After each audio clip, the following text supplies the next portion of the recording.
el mes en el que empieza el otoño acá en el hemisferio norte y que empieza la primavera en el hemisferio sur, es un mes de cambios importantes. Dania Massanet, buenas noches desde Miami, Florida.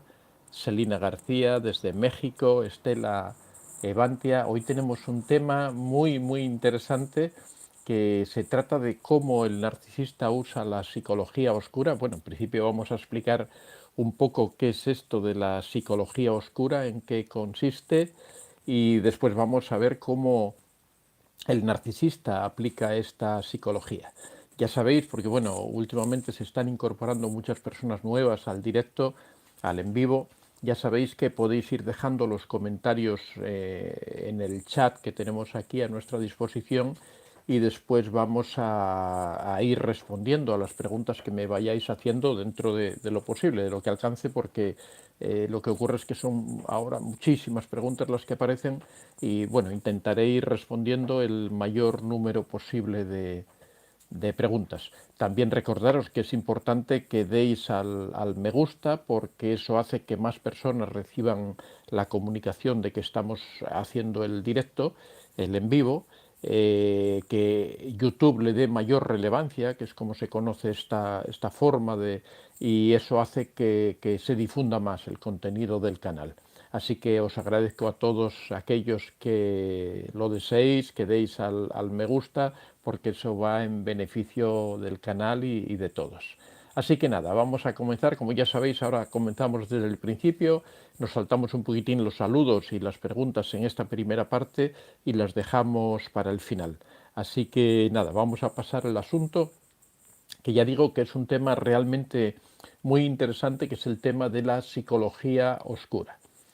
Normalmente se llama psicología oscura, o también se conoce como psicología inversa, porque en realidad en lo que consiste es en el uso malévolo, en el uso perverso de la psicología. Por eso se llama psicología inversa, porque normalmente la psicología por principio se hace para ayudar a otra persona que tiene algún problema. En el caso de la psicología oscura o la psicología inversa, se utilizan las técnicas psicológicas, se utilizan los conocimientos de la psicología para conseguir el efecto contrario, simplemente dominar, controlar a la persona a la que se somete a esa psicología. No se trata, a esas técnicas psicológicas, no se trata de curar, de sanar, de ayudar a esa persona, sino todo lo contrario. Se trata de controlarla, de perjudicarla, de manipularla. La psicología oscura ha sido utilizada tradicionalmente por los servicios secretos de muchos países, por grupos terroristas, por empresas. Muchas veces en la publicidad se ha utilizado publicidad engañosa. Por ejemplo, recuerdo ahora mismo un experimento que se hizo allá por los años 50 en las salas de cine, cuando mucha gente acudía a las salas de cine, que era que en la presentación de los anuncios, estos que hay antes de las películas, en el medio se metían unos fotogramas, pero que eran imperceptibles a la vista, con unas imágenes de una Coca-Cola, el refresco Coca-Cola, con hielo, en una época, en un momento en que hacía mucho calor, las salas de cine no tenían aire acondicionado, pero eran tan pocas secuencias. Ya sabéis que normalmente en el cine pasan aproximadamente, bueno, oscila, pero entre 24 y 30 fotogramas por segundo. Y quiere decir que si tú metes 2 o 3 fotogramas en el medio de un montón de fotogramas, no se perciben. El ojo humano no se da cuenta, no es consciente de que han pasado esos fotogramas, de que ha visto una imagen, ¿no? Pues lo que se hacía era meter una imagen camuflada, pero el cerebro sí lo percibía. Bueno, esto era un experimento, no se trataba de manipular a las personas, era un experimento, pero que explica un poco en qué consiste esto de la psicología oscura, ¿no? El efecto que se conseguía con ese, o que se trataba de conseguir con ese experimento, era ver si las personas realmente acudían a comprar Coca-Cola o no acudían, si la mente realmente veía esa botella refrescante de Coca-Cola y provocaba las ganas de tomar una Coca-Cola. El caso es que muchos de los espectadores de esa película de cine, que vieron estos fotogramas escondidos dentro de todos los anuncios que pasaron, se levantaron en el pequeño descanso que había antes de la película y fueron a comprar una Coca-Cola, y se comprobó que realmente la mente de estas personas se había percatado, sí había percibido esos fotogramas que se habían metido escondidos y que habían provocado el deseo de tomar una Coca-Cola, y lo habían hecho de forma encubierta. Las personas no habían sido libres para decidirlo, sino que se había influido sobre ellas con técnicas no adecuadas, ¿no? Esto, bueno, en realidad fue un experimento, pero demostró la validez de estas técnicas. Todo esto, como sabéis, en la Guerra Fría entre Estados Unidos y Rusia, ya entre los años 40 a los años 90, se trabajó muchísimo porque se trataba de influir a las personas para tratar de controlarlas, para tratar de inducir determinadas ideologías, de tratar que las personas creyeran esto, bueno, tanto por un bando como por el otro, o sea, tanto los rusos, que influían sobre su población en un sentido y en la contraria sobre los americanos, y los americanos a su vez trataban de hacer lo mismo, ¿no? Eh, Como digo, para que se pueda considerar algo como psicología oscura es necesario que se manifieste, por ejemplo, la persuasión, el control mental, la manipulación y los rasgos que conocemos de la tríada oscura, que vamos a ver ahora a continuación. La persuasión, vamos a ir analizando cada uno por separado. La persuasión es el arte de influir en las opiniones, en las actitudes y comportamientos mediante el uso de argumentos, de mensajes o de técnicas.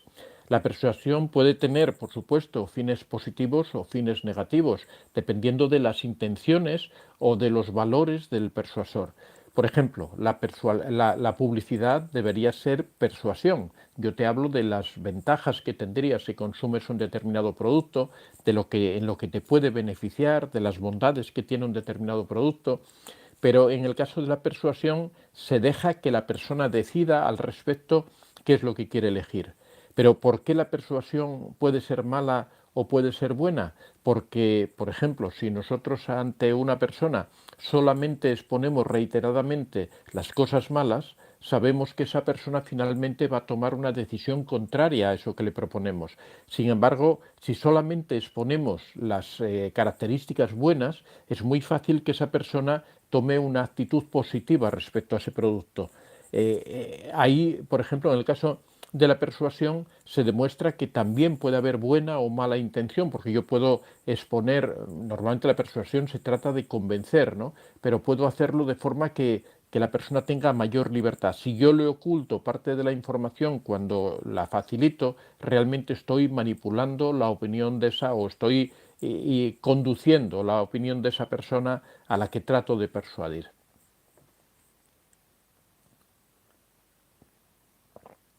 En segundo lugar, el control mental.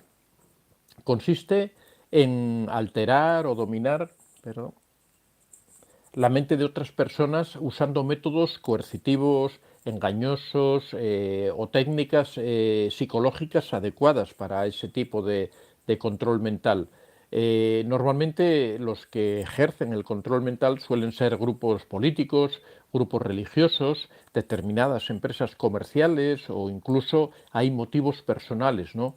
Y la finalidad de este control mental es generar una dependencia emocional, cognitiva o conductual. Aquí ya vamos viendo cómo nos asoma, cuando hablamos de dependencia emocional, vemos cómo ya va asomando la sombra del narcisista, la imagen del narcisista ahí atrás escondida, porque, como vamos a ver, una de las finalidades que tienen los narcisistas es generar esta dependencia emocional, generar esta dependencia de la persona, de su víctima hacia él, ¿no?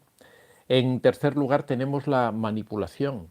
La manipulación es el acto de influir en los demás con el uso de estrategias ocultas, que son deshonestas y que son maliciosas, que tienen intención de causar daño. Eso es la manipulación.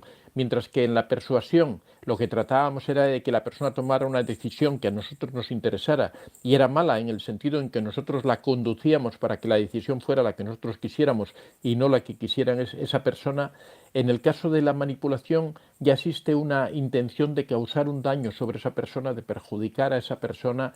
Normalmente la manipulación suele tener fines egoístas y malintencionados, y se basa en explotar las debilidades de las necesidades o los deseos que tienen las otras personas. Se trata de utilizar las características humanas, las necesidades humanas para conseguir aquello que pretendemos mediante gestos que causan daño sobre la persona.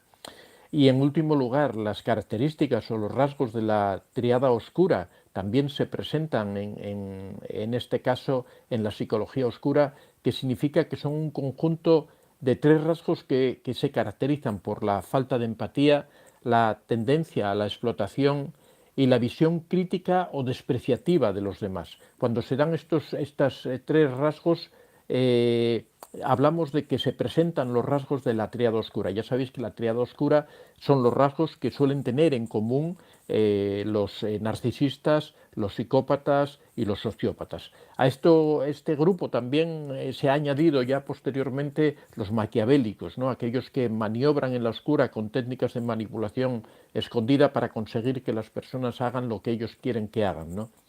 Este grupo, estos rasgos se caracterizan por el egocentrismo, el cinismo, el oportunismo, la impulsividad.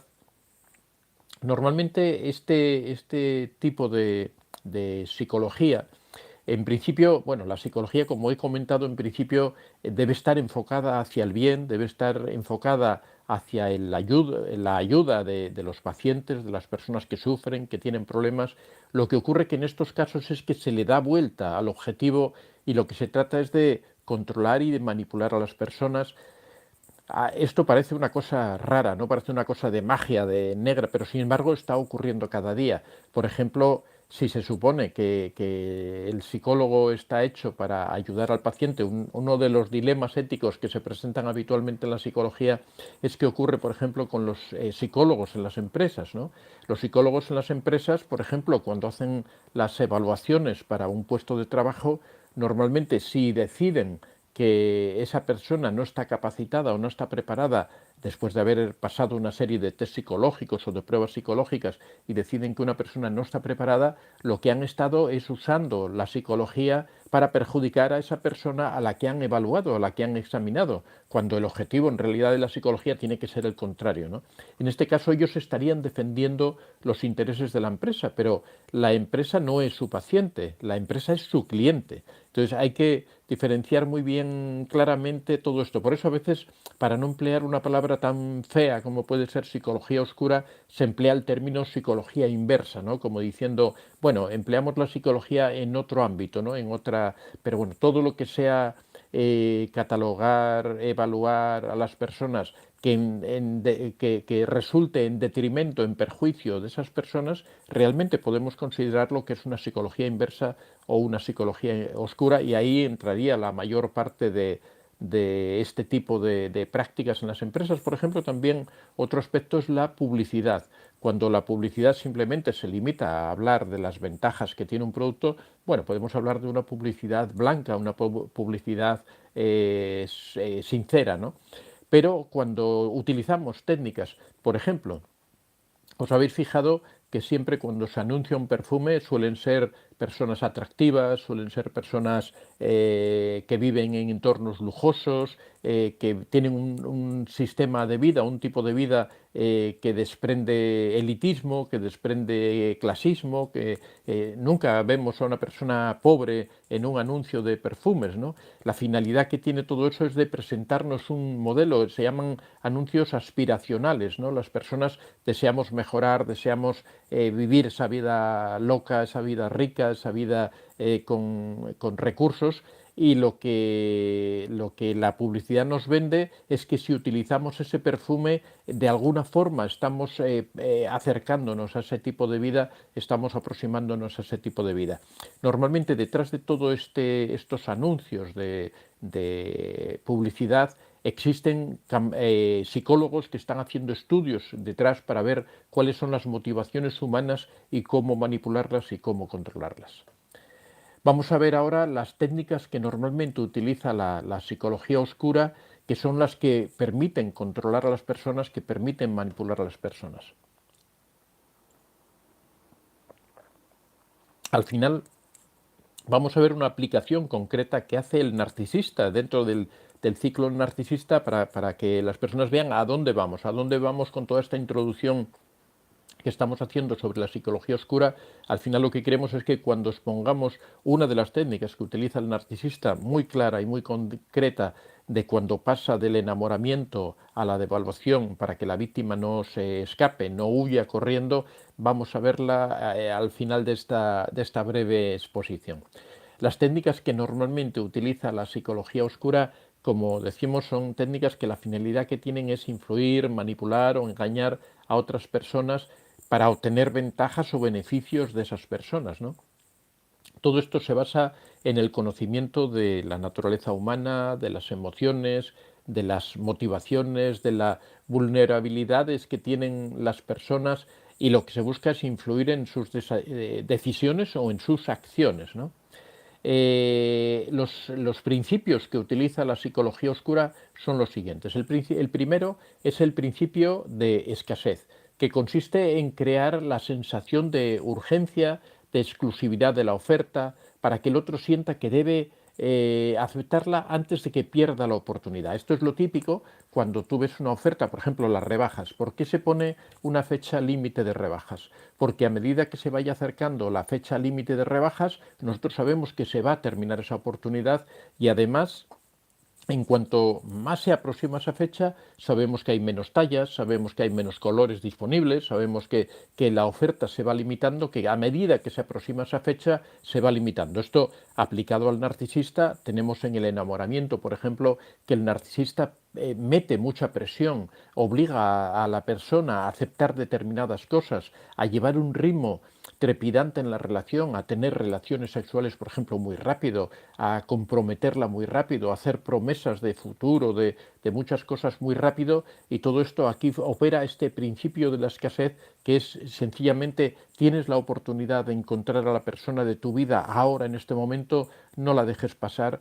El objetivo de todo esto es que la persona decida rápidamente, que la persona no piense adecuadamente la decisión que tiene que tomar, que no tenga el tiempo para evaluar los pros y los contras de la decisión que va a tomar. En el caso del narcisista esto es fundamental, porque si la persona se parara a pensar, si la persona dijera vamos a dar un poco de tiempo, vamos a relajarnos y vamos a tomar esto con calma, seguramente descubriría con facilidad las malas intenciones del narcisista, descubriría que es una persona vacía, que realmente no tiene nada detrás, que es una persona simplemente que lo único que tiene es esa pantalla, esa interpretación que está haciendo, ¿no? Si el narcisista permitiera que este tiempo pasara, seguramente lo iban a descubrir. De forma que una de las tácticas típicas del narcisista es meter mucha presión, que todo vaya muy rápido, que la víctima no tenga tiempo a pensar ni a reflexionar sobre este aspecto, ¿no?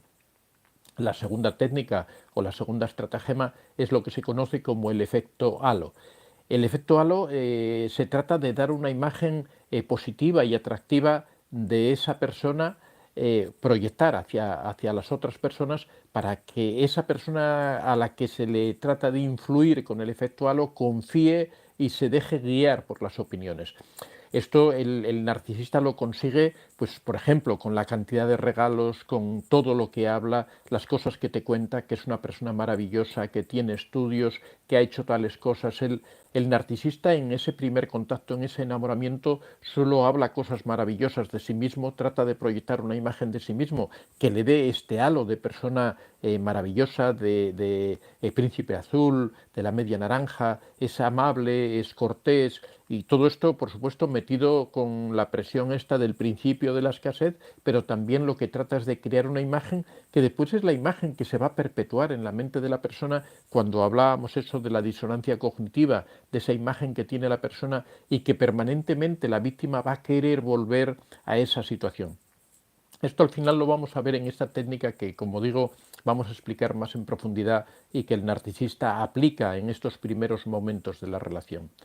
En tercer lugar, la técnica del pie en la puerta. De esta técnica hemos hablado en muchas ocasiones. La técnica del pie en la puerta consiste en pedir a la persona algo pequeño, algo fácil que puede aceptar. A continuación, una vez que ha aceptado, la persona ya se ha puesto en la actitud del sí, en la actitud de conceder a la otra, porque se le ha pedido algo pequeño. Lo siguiente es pedir una cosa un poquito mayor, como la persona ya está predispuesta porque ha dado el primer sí, es muy probable que el siguiente, que si no se le pide nada exagerado, que también lo acepte. Aparte está en este ambiente del halo, del efecto halo,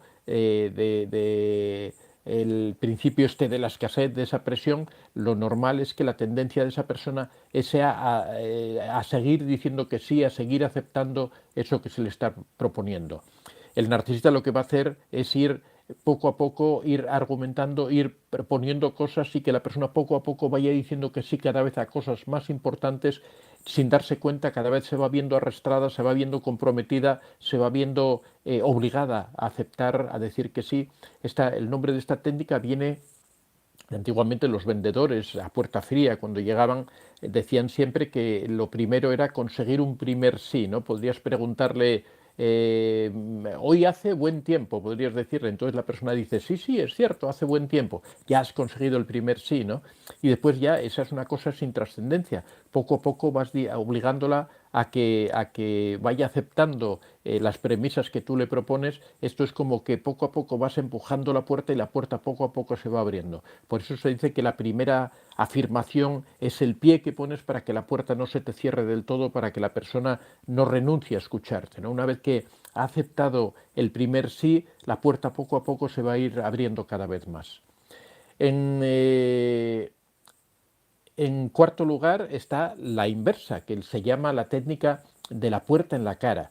Y se llama así porque lo que se hace es todo lo contrario. Se le pide algo que es imposible, algo que estamos seguros que no va a aceptar. Por ejemplo, tú vas a una persona y le dices, dame 500, o sea, le explicas, estoy en apuro, estoy pasando una situación mala, préstame $500. Y la persona te va a decir, pero estás loco, ¿de dónde voy a sacar yo $500? Para mí es imposible, a mí me gustaría ayudarte, me gustaría, pero $500 yo no te puedo dar. Entonces tú le dices, vale, vale, no me des $500, dame 5, ¿no? Entonces uno piensa, bueno, 500 no podría, pero 5 sí puedo, ¿no? Entonces, bueno, sacas tu cartera y le das $5. Esa técnica de hacer una petición que es imposible para predisponer a que nos conceda algo que es mucho más fácil, y que aquí opera el principio de la culpabilidad. Cuando yo digo que no te voy a dar $500, yo me puedo sentir culpable, me siento culpable a lo mejor por no tener esos $500 para poder ayudar, o no tenerlos disponibles, o no querer darle los $500 porque no confío en que me los devuelva. Pero ese sentimiento de culpabilidad que yo tengo me predispone a aceptar otras ofertas más, otras peticiones más pequeñas. Entonces, cuando me dice, bueno, vale, dame $5 porque eso también me puede ayudar en este momento, yo automáticamente voy a decir, o sea, ese alivio que siento, ya se me quita la culpa porque voy a poder ayudarlo. Entonces saco mi cartera y le doy $5. Esto es lo que se conoce como la técnica de puerta en la cara, hacer una petición muy grande para después acompañarla con una petición pequeña y que sabemos que la va a terminar aceptando. En quinto lugar, la técnica del encuadre. La técnica del encuadre es la técnica de presentar una información que está sesgada o que es selectiva. Por ejemplo, si nosotros queremos que una persona decida en contra de una decisión determinada, lo que hacemos es presentar un cuadro muy negro, presentar todas las cosas negativas que tiene todo eso. Si nosotros quisiéramos que la respuesta de esta persona a algo que le estamos planteando fuera afirmativa, lo que hacemos es presentarle en exclusiva todas las cosas buenas, maravillosas. Eso es lo que llamamos el encuadre, porque estamos metiendo la decisión en el marco que nosotros deseamos, en un marco positivo, en un marco negativo. Eso conduce a la persona normalmente, sobre todo si tiene un poco de confianza en nosotros, a tomar esa decisión que nosotros queremos que tome. La sexta técnica es una técnica muy vieja, que es el halago. El narcisista la utiliza con muchísima frecuencia. Cuando hablamos del enamoramiento, los halagos siempre funcionan. Cuando tú a una persona le dices, uy, qué bien te ves, uy, te veo que has adelgazado, aunque sea mentira, aunque no haya adelgazado, la persona se siente, se mira y dice, ah, estoy más delgada, estoy más delgada. Creen que es verdad. Los halagos siempre uno piensa, tiene esa predisposición. A todos nos gusta que nos digan cosas bonitas, a todos nos gusta que nos digan, uy, qué elegante estás, uy, qué bien te ves, qué bien te sienta esa ropa, qué juvenil, qué aspecto tan juvenil te da esos lentes que llevas, y todas esas cosas cuando nos las dicen a todos, aunque muchas veces sepamos que son cuestiones cordiales, que son cuestiones que se dicen por conveniencia, por educación, todo eso a todos nos agrada y todo nos facilita la convivencia. Eso es lo que se conoce como el efecto halago, ¿no? Que es el hecho de que siempre que te elogian, siempre que te dicen algo bonito, normalmente se genera una conexión emocional en donde nosotros sentimos como que nuestra autoestima aumenta y nos hace ser más receptivos y más complacientes. Cuando una persona constantemente te está diciendo halagos, lo que está es predisponiéndote a que tú conectes con esa persona y a que aceptes cosas de esa persona porque la percibes como un amigo, la percibes como alguien que te trae buenas cosas, que te trae buenas noticias, con la que te sientes bien. Eso hace que estés predispuesto a facilitar, a conectar, a socializar con esa persona. Dando la vuelta hacia la otra parte está el chantaje. El chantaje que puede ser chantaje físico y también el chantaje emocional. Un chantaje es cuando alguien te da unas amenazas y a cambio de no propagar esas amenazas te exige que tú hagas otra cosa, ¿no? Cuando nos referimos a aspectos emocionales hablamos de chantaje emocional. Esto, bueno, es una técnica que todos conocéis, que es muy utilizada por los narcisistas habitualmente, es algo que ellos usan en el día a día. En séptimo lugar, la victimización. Es otra de las técnicas tradicionalmente utilizadas por el narcisista y se basan en tratar de dar pena, se basa en presentarnos como personas débiles, como personas inocentes, personas perjudicadas, y lo que buscamos es generar la compasión en la otra persona y así obtener aquellos favores o aquellas cosas que pretendemos. Aquí a lo que se apela es a la característica humana de la compasión. Normalmente nos dan pena las personas que sufren, las personas que tienen dificultades, las personas que se ven perjudicadas, aquel inocente que es acusado de algo, aquella persona que sufre daño simplemente por la situación en la que está o por algo inocente que hizo. Todas esas circunstancias hacen que salga esa parte humana, esa parte buena, y eso es lo que busca el narcisista o buscan las personas que utilizan la victimización, utilizan estos mecanismos para entrar, para llamar a esa puerta, a esa compasión humana que todos tenemos, o casi todos, y que ellos tratan de explotar de la mejor manera posible. Bueno, en este caso es una manipulación o es psicología oscura porque se hace intencionadamente, o sea, porque yo me pongo en el papel de víctima para conseguir aquello que pretendo, para conseguir que la persona ceda en determinadas cosas o que tome determinadas actitudes. Otra de las técnicas típicas que se utiliza en la psicología oscura es el gaslighting. El gaslighting que tantas veces hemos hablado aquí en el canal respecto a esta técnica que consiste en hacer sentirse equivocado o sentir confusión en la percepción de las cosas que suceden, ¿no? Por ejemplo, cuando le escondemos un celular a una persona y la persona lo anda buscando, buscando y después lo acusamos, le decimos, bueno, pero es que tú no tienes cabeza, es que ¿dónde lo has dejado? Y él te dice, no, pero si yo lo había puesto aquí encima de la mesa. Y tú le dices, bueno, pero si lo hubieras puesto encima de la mesa, estaría encima de la mesa. La persona empieza a dudar de sus características psicológicas, empieza a dudar de su memoria, empieza a dudar de su percepción, de, pero si lo he visto aquí hace un rato, pero ¿cómo lo vas a haber visto si no está, si nadie tocó ahí nada, ¿no? Lo que estás haciendo es que la persona dude de todas esas cosas que ve y que percibe. Esto de gaslighting viene de una película clásica, antigua, que se llamaba Luz de Gas, ¿no? En donde lo que se hacía, un hombre se casa con una mujer rica, mayor, y el hombre trata de volverla loca para inhabilitarla y quedarse él con la fortuna. Entonces lo que hace es que empieza a hacer que la luz, que en esa época eran lámparas de gas, que la luz se apague, se encienda. Entonces la mujer le dice, oye, ¿qué pasa con la luz? Y él le dice, no, no pasa nada, la luz está bien. Pero ¿cómo va a estar bien si yo estoy viendo que la luz se apaga y se enciende? Y el hombre, la finalidad que tiene es hacer que la mujer parezca que está loca para que la ingrese en un psiquiátrico y él quedarse con su fortuna, administrar la fortuna, ¿no? Por eso viene el nombre de Luz de Gas, por esta técnica que utiliza este personaje ahí, que lo que busca es desquiciar a la otra persona.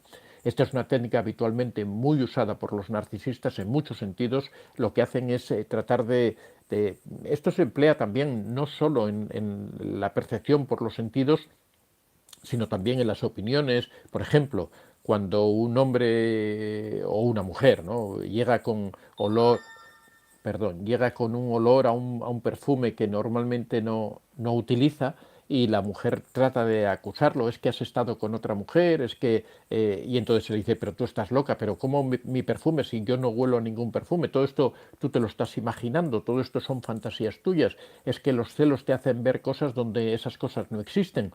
Bueno, esto es también luz de gas, es hacer dudar a la persona de algo que percibe como real. Esto, la luz de gas opera mucho, por ejemplo, en el caso de la triangulación, que es el siguiente que vamos a ver.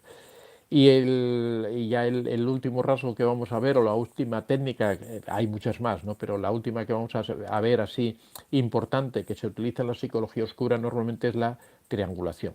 La triangulación es una técnica muy utilizada para provocar, para dañar, para perjudicar a las personas, y se basa simplemente en utilizar los deseos, los celos, el sentido de la posesión de las personas para manipularlas y para controlarlas. La triangulación consiste simplemente, la triangulación puede ser real o puede ser imaginada, ¿no?, puede ser ficticia. Es real cuando ocurren, cuando existe una persona en realidad que sirve de triángulo. Por ejemplo, si yo constantemente estoy hablando de una compañera de trabajo que existe, y yo como hombre y estoy diciendo, esta mujer, qué buena mujer es, qué trabajadora, qué elegante, qué bien viste, y constantemente a mi esposa yo le estoy contando todo este tipo de cosas y le cuento cada día una anécdota y doy la impresión de que esa persona me gusta mucho, de que realmente la veo como simplemente, y lo hago de una forma como que es inconsciente, ¿no?, como que yo lo digo simplemente porque esa persona me parece maravillosa, ¿no? Lo que estoy es proyectando una imagen en donde mi mujer va a empezar a dudar, va a empezar a creer que yo me puedo enamorar de esa persona y por lo tanto que a lo mejor puedo abandonarla a ella. Esa creencia que yo estoy generando en mi mujer, eso es una triangulación. Las triangulaciones pueden ser, como digo, reales o pueden ser imaginadas o pueden ser ficticias, ¿no? Por ejemplo, si yo me invento ese personaje, si yo me invento esa compañera de trabajo de la que hablo, o esa amiga, o esa lo que quieras, ¿no? Esto también se utiliza mucho cuando se habla de una amiga, ¿sabes? Que tengo una amiga, que tal y que cual, y la veo a veces, o incluso a veces contamos, no, cuando éramos jóvenes tuvimos un pequeño noviazgo y nos caíamos muy bien, pero lo dejamos porque ella se fue a estudiar a la universidad. O sea, estamos explicando que la razón de la ruptura no fue porque no nos entendiéramos, sino que fue por las circunstancias de la vida, pero que en cualquier momento la chispa puede volver a saltar y podemos volver a caer en ese tipo de relación, de forma que lo que hacemos es que la persona con la que estamos se empieza a sentir insegura, piensa que las cosas no pueden estropearse, puede todo... Lo que estamos es provocando una incertidumbre, una inseguridad, una sensación mala, provocamos celos intencionadamente. Eso es lo que conocemos como triangulación, que es una técnica de manipulación que encaja perfectamente dentro de lo que es la psicología oscura. Bueno, ahora vamos a hablar, después de toda esta introducción, realmente vamos a hablar de una técnica que utilizan mucho, una técnica psicológica que utilizan mucho los narcisistas. Ellos, por supuesto, no le ponen este nombre, ni muchas veces la persona se da cuenta de que todo esto está ocurriendo, pero bueno, la técnica en términos psicológicos se conoce como desensibilización sistemática, y es la técnica que permite la transición de la fase de enamoramiento a la fase de evaluación, a la fase de desvalorización. Muchas personas se preguntan constantemente cómo es posible que un narcisista pase de estar halagando, de estar adulando, de estar adorando a una persona, a empezar a someterla, a empezar a humillarla, y cómo es que la víctima no se da cuenta, cómo es que la víctima permite que esta situación vaya cambiando, cómo es posible que se vaya deslizando la conducta de un lado hacia el otro sin que la persona reclame, sin que la persona diga nada. Bueno, aquí se utiliza una técnica que en este caso es una especie como de aceite, que lo que hace es suavizar esa transición, permitir ese paso de la fase de enamoramiento a la fase de devaluación, que la víctima no se queje exageradamente por este cambio que se está produciendo de paradigma, esta forma de tratar a la persona. Lo que ocurre, bueno, la desensibilización sistemática en principio fue una técnica que se creó en los años 50 para tratar la ansiedad. Normalmente hay uno de los trastornos más frecuentes en la psicología son las fobias. La fobia es, por ejemplo, cuando una persona tiene miedo a subir a un ascensor, cuando una persona tiene miedo a hablar en público, cuando una persona tiene miedo a... Fobia significa miedo en realidad, cuando una persona tiene miedo a andar por la calle sola, bueno, todo este tipo de cosas. Normalmente para solucionar todo esto lo que se diseñó en los años 50 fue una técnica que se llamó desensibilización sistemática. Esto quiere decir que se programa un sistema de aproximación a ese estímulo que nos provoca esa reacción ansiosa. Por ejemplo, si una persona tiene miedo a subir a un avión, lo que hacemos es que primero le pedimos que se imagine que va a subir al avión. Cuando la persona empieza a mostrar esos síntomas de ansiedad, empieza a alterarse, su corazón empieza a latir más rápido, en ese momento detenemos el experimento, detenemos la prueba y le pedimos que haga técnicas de relajación, de las que hablamos en nuestro taller de gestión emocional. Le pedimos que haga esas técnicas de relajación, le pedimos que se tranquilice. Poco a poco la persona deja de pensar en el avión y empieza a relajarse, de forma que empieza a asociar el estímulo del avión con el estímulo de relajación.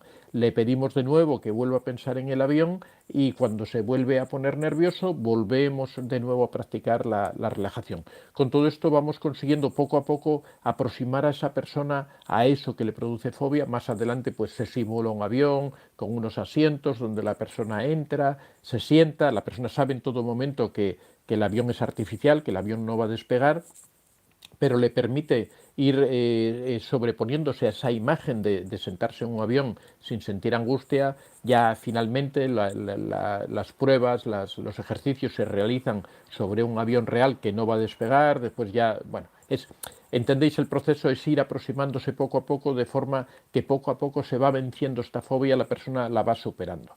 Esta es una técnica que se desarrolló en los años 50, tuvo su época dorada en los años 60 y 70, después perdió un poco de importancia y ahora está volviendo a recuperarse de nuevo, pero bueno, eso ya entra en el tema de la casuística psicológica, ¿no? El caso es que los narcisistas utilizan esta técnica para hacer esa transición de la fase de enamoramiento a la fase de devaluación. ¿Y cómo la utilizan? Pues de una forma muy sencilla. Imaginaros por un momento, para expresarlo en términos matemáticos que se va a entender mucho mejor, imaginaros que el trato que el narcisista da a la víctima, vamos a considerarlo cuando la adora, cuando es su media naranja, cuando es su príncipe azul, esa situación maravillosa, vamos a suponer que es el 100% del buen trato que el narcisista da a esa víctima. De repente, a partir de un día, cuando el narcisista ya considera que ya tiene... que ya está empezando a crear dependencia en esta persona, cuando ya se da cuenta de que esa persona está enamorada, esa persona quiere continuar con el narcisista, lo que hace es que baja este trato al 90%. Quiere decir que de 100 cosas que hace, 10 son devaluativas y 90 son positivas, son buenas, sigue siendo el mismo trato de antes. Lógicamente, cuando la víctima se percata, cuando la víctima se apercibe de esto que está ocurriendo, por supuesto, se va a sentir molesta. Va a decir, bueno, pero si hasta ahora me estuviste tratando como si yo fuera tu reina, como si yo fuera aquí la persona más importante de tu vida, ¿por qué ahora de repente empiezas a faltarme al respeto en estas pequeñas cosas? Entonces, lo que hace el narcisista normalmente es decirle, perdóname, seguramente me he equivocado, seguramente la tensión, el momento, tengo tales problemas, no te preocupes que volvemos a la normalidad, pero no vuelve al 100%, sino que vuelve al 95% y se estabiliza en el 95%, sigue con esos pequeños malos tratos, la víctima lo percibe como que eso se ha solucionado, como que eso ya se ha superado, esa falta de respeto que él había tenido. El narcisista deja que la situación se estabilice bien. Cuando la situación está estabilizada, lo que hace es que de repente, ¡pum!, baja al 80% del trato inicial que tenía. tiene una relación en donde se produce este trato del 80%, quiere decir de cada 100 acciones, 20 son negativas para la persona, 80 son positivas, y entonces, por supuesto, la persona reclama, dice, oye, pero ¿qué es lo que pasa? Otra vez estamos aquí, otra vez me vuelves a faltar al respeto, y él dice, ay, perdóname, perdóname, pero seguramente que tengo este problema, que ha ocurrido esto, que tal y que cual, y sube al 85, no al 90, ni al 95, ni al 100, no, al 85. La persona, como ve, la víctima, como ve que la situación ha mejorado, que el narcisista parece que hace propósitos de la enmienda, que quiere corregirse, lo disculpa, pero acepta la situación que se da. De forma que lo que se está es ampliando la tolerancia de esa persona hacia el maltrato sin que se dé cuenta. Está admitiendo el maltrato como que es algo normal en la vida porque ella se siente bien en el momento en que el narcisista la trata un poco mejor de lo que la trataba antes. De nuevo el narcisista vuelve a dejar que la situación se estabilice y al cabo de un tiempo vuelve a bajar al 70%. De nuevo la víctima vuelve a quejarse, él vuelve a subir al 75%, no al 85 ni al 90%.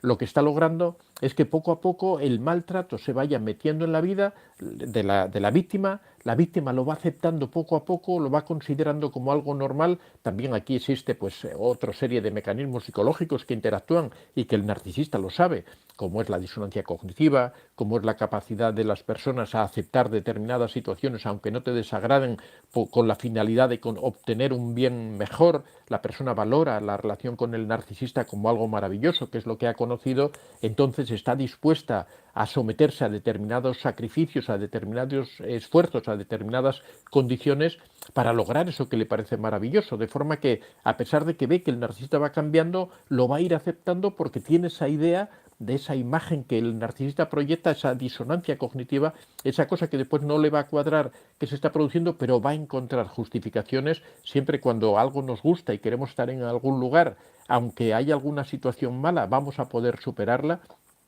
Imaginaros que vamos de excursión, una excursión que nos gusta mucho, vamos o salimos, por ejemplo, al cine, por poner por caso, vamos a ver una película que nos gusta y empieza a llover. Pues tú dices, bueno, no importa que llueva un poco, a mí lo que me interesa es ir a ver la película, ¿no? Entonces soportas la lluvia porque vas a ver la película, que es algo que sí te gusta.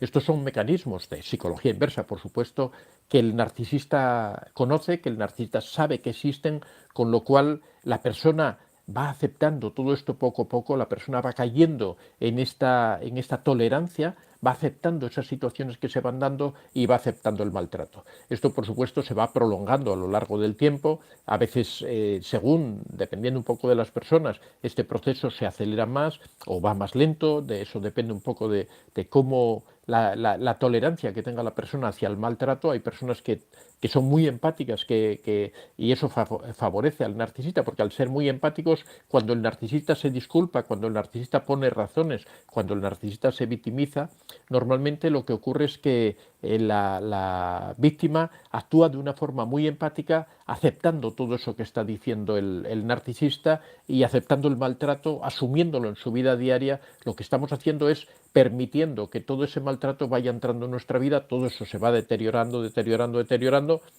En ocasiones, dependiendo un poco sobre todo más de la víctima que del narcisista, ¿no? Dependiendo más de la víctima, pues a veces se llega al cabo del tiempo al descarte, cuando la víctima, cuando el maltrato es total, la víctima ya llega a un momento en que ya no tiene nada que ofrecer, no tiene combustible negativo que aportar a la relación, ya siente su vida que es inútil, ya no se resiste a nada, no ofrece ningún tipo de resistencia, no se queja por el maltrato, de forma que si no se queja del maltrato, si ya es inmune, ya llega un momento en que ya no ofrece combustible al narcisista, no ofrece nada atractivo para el narcisista y el narcisista descarta a esa víctima.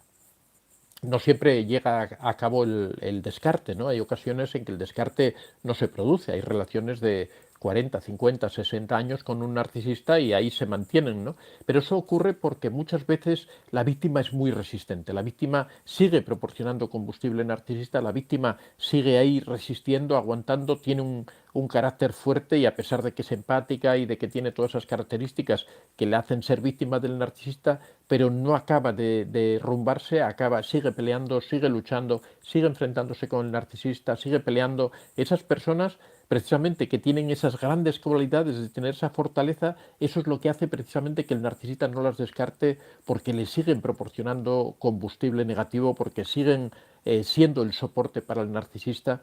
Muchas veces también ocurre, pero bueno, que a veces la persona está prestando determinados servicios que son muy apreciados por el narcisista. Por ejemplo, pueden ser servicios sexuales, puede ser simplemente la atención de la casa, puede ser, pero si eso no va unido a un soporte de combustible negativo que se proporciona al narcisista, sí se va a producir el descarte, porque el narcisista sabe que puede conseguir otra víctima que también le dé esas mismas cosas, el sexo, el cuidado de la casa, pero que al mismo tiempo le proporcione ese combustible.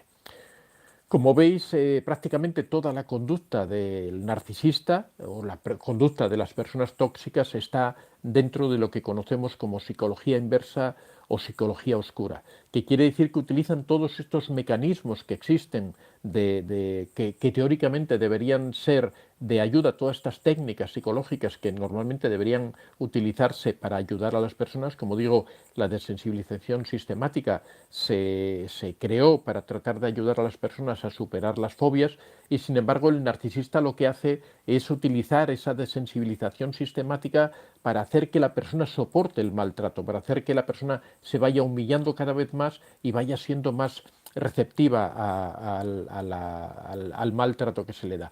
Esto en política también se utiliza. Ahora mismo, últimamente, está muy de moda una técnica de manipulación típica de los políticos que se llama la ventana de Overton. Eso buscad en internet sobre ello. La ventana de Overton es una especie de desensibilización sistemática que utilizan los políticos, por ejemplo, cuando quieren, que acaba de ocurrir hace poco en España, ¿no?, con el tema de la amnistía de los catalanes que dieron un golpe de Estado o que se levantaron contra el gobierno español hace poco tiempo, ¿no?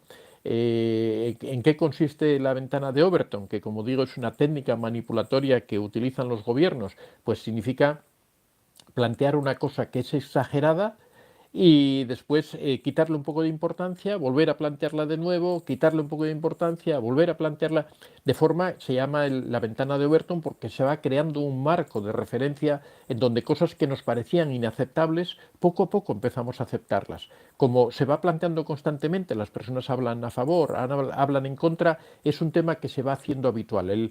El hecho de que se vaya haciendo habitual quiere decir que lo vamos aceptando poco a poco, nos vamos desensibilizando hacia esa fobia que teníamos hacia ese tema. En la medida en que se va surgiendo el debate, la cuestión, se van argumentando cosas que nosotros vamos aceptando, normalmente se consigue que los medios públicos, los periódicos, las revistas, vayan aportando sobre todo argumentos favorables a esa postura dentro de un tema, de un ambiente de discusión, porque quiere decir, no vamos a aceptarlo fácilmente, es la imagen que tratan de dar, ¿no? Si llegamos a algo es porque la gente lo desea. Lo que hacen en realidad es que la gente vaya aceptando la postura que ellos tienen para atribuirle que son las personas las que deciden tomar esas cosas. Al final llegan a la conclusión de que la amnistía, por ejemplo, el hecho de que unas personas que cometieron unos delitos no paguen por ellos, pues se hace por el bien público, se hace porque es una forma de bajar la tensión social, porque es una forma, bueno, si ese principio fuera así, si realmente eso operara de esa manera, pues mira, una forma de bajar la tensión social es coger las cárceles, abrirlas y sacar a todo el mundo a la calle, ¿no? Porque, claro, el hecho de tener gente en prisión es desagradable para las familias de las personas que están en prisión, es desagradable para los propios presos. Entonces, si quieres un poco bajar la tensión social, deja a todos los presos libres. Es el mismo principio que ha operado en todo esto. Bueno, es una explicación un poco del tema político. No me gusta hablar de política en general en el canal, pero es que era un ejemplo que viene muy adecuado para explicar qué es la indefensión, perdón, qué es la desensibilización sistemática, cómo también los políticos la utilizan en esta técnica que últimamente está muy de moda, que es la ventana de Overton, cómo conseguimos que cosas que antiguamente eran impensables, eran inimaginables, hoy día todo el mundo las acepte como algo normal, porque hemos perdido esa fobia, ese miedo a ese tema en concreto, ¿no? Bueno, más o menos hasta aquí era la explicación de cómo los narcisistas utilizan la psicología oscura, cómo manejan todas estas cosas para someter, para controlar, para dominar a sus víctimas. Vamos a pasar ahora, todavía nos quedan unos minutos. Ya sabéis que ahora, como estamos en verano, pues tampoco soy muy estricto con el horario. Ya ahora, cuando llegue un poco el invierno, ahí ya tendremos que ir cambiando. Bueno, vamos a pasar.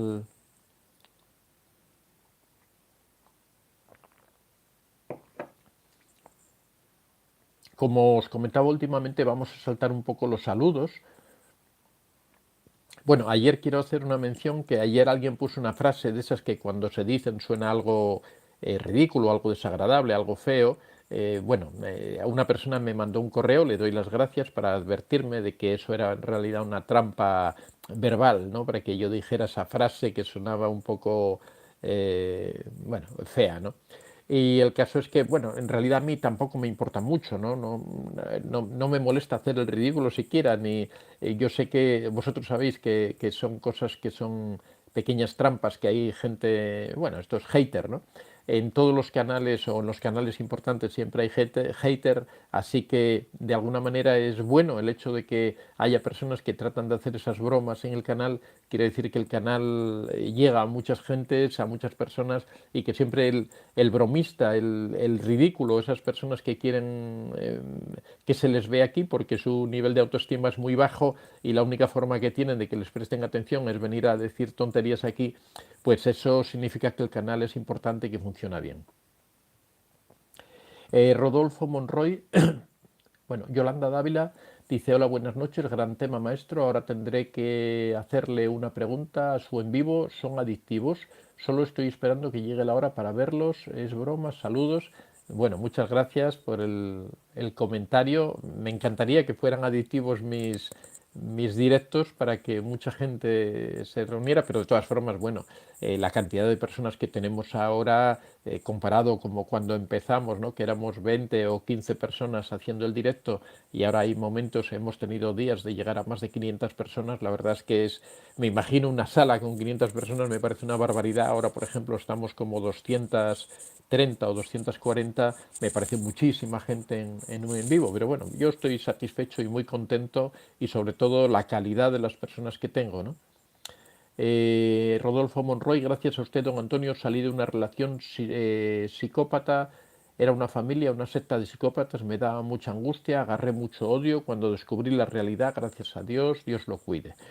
Bueno, me alegro mucho, Rodolfo, que el canal sea útil para las personas para superar esos momentos, ¿no? Cristian Alpizar, ¿por qué las mujeres casi siempre dicen que los hombres en relaciones somos narcisistas? ¿Y quién es más horrible, quién es más el hombre o la mujer? Bueno, hoy día ya casi el porcentaje de narcisistas ya es bastante parecido, ¿no? Entre hombres y mujeres. Entre los hombres se da, por supuesto, el machismo, ¿no? Que el machismo es una forma, no voy a decir de narcisismo, pero sí es una forma tóxica de comportamiento, ¿no? Eh, lo que pasa es que muchas veces lo que se confunde es el narcisismo con el machismo. Por supuesto que el machismo es fundamentalmente masculino, aunque hay algunas personas que tienen, algunas mujeres que tienen comportamientos machistas, pero fundamentalmente es un comportamiento masculino. Entonces, a veces cuando se dice que dominan más los hombres narcisistas, en realidad lo que se están refiriendo es más a los hombres machistas.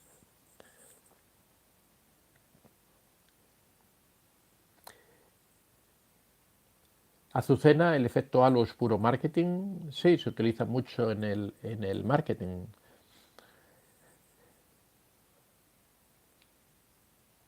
Olga Mar dice que más o menos son similares.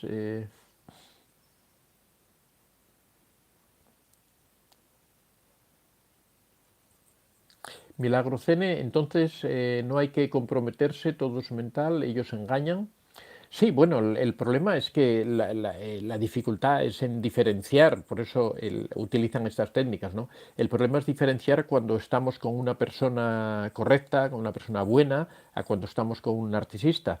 Pero yo siempre insisto en este tema, la forma de comprobarlo, la forma de saberlo, es no aceptar meternos en este ritmo loco que provocan los narcisistas, en este ritmo apresurado que lo que trata es de impedir que pensemos acerca de lo que está ocurriendo, ¿no? Tratan de arrastrarte en ese ritmo vertiginoso que provocan. La cuestión es parar un poco, y esto en todas las relaciones humanas, siempre hay que tratar de frenar un poco, de relajarnos, de pensar tranquilamente antes de tomar decisiones importantes. Esto se aplica a todo, se aplica a los negocios, a las decisiones importantes de nuestra vida, a las relaciones, a todo tipo de cosas. Cuando una persona, por ejemplo, quiere tener un hijo, es algo que debe pensar tranquilamente. Cuando una persona, por ejemplo, quiere tener un perro, debe pensarlo tranquilamente. ¿Por qué? Porque es una decisión que le va a afectar su vida en los próximos muchos años, ¿no? Por ejemplo, si uno decide comprarse un perro, pues sabe que el perro va a vivir 14 o 15 años, con lo cual va a tener que estar en esa situación durante todo ese tiempo. Por lo tanto, antes de tomar cualquier decisión, ya sea una relación con cualquier persona, ya sea una decisión fundamental en su vida, hay que parar, hay que pensar, hay que hacer un análisis detallado, hay que ver pros y contras antes de tomar una decisión, porque en la medida en que lo vayamos pensando mejor, vamos a tener menos probabilidades de equivocarnos. Bueno, tampoco vamos a lo que se llama parálisis por el análisis, ¿no? Tampoco vamos a estar analizando tanto al detalle los pros y los contras que nunca tomemos una decisión, pero sí que parar un poco para reflexionar es algo muy importante en cualquier aspecto importante de la vida.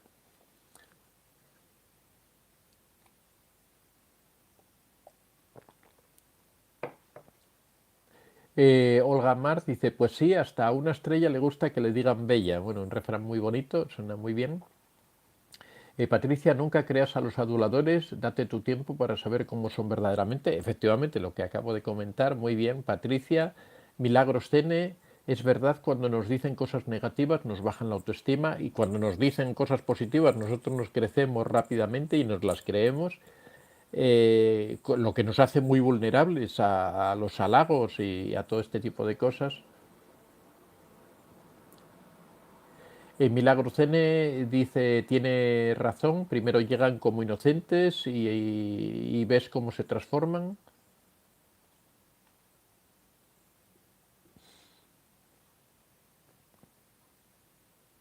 Azucena a mí me trianguló hasta con una ex difunta. Bueno, lo de ex difunta no lo entiendo, porque cómo deja de ser, una ex difunta, o sea que se murió ya. Bueno, perfecto, porque no.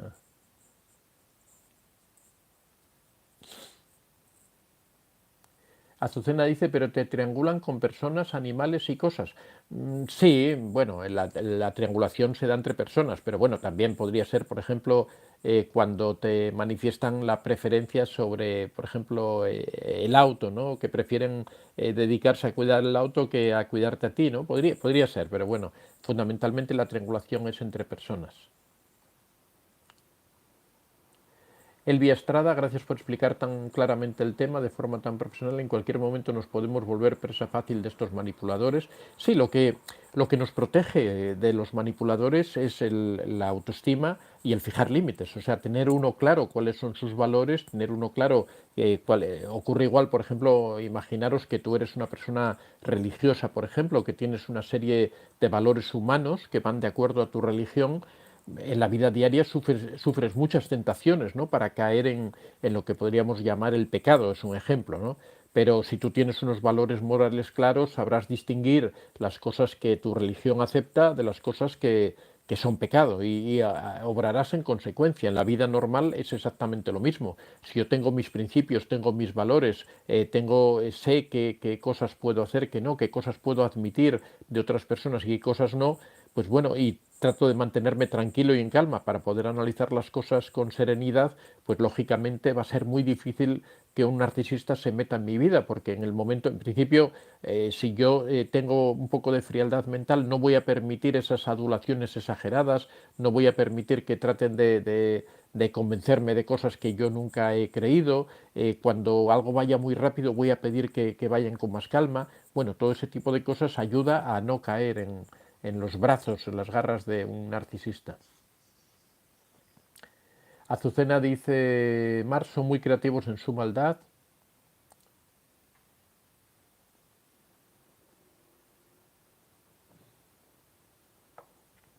Él persiguió, me escondí, el otro día me dijo que no se arrepentía de lo que me hizo, sin embargo lo perdoné.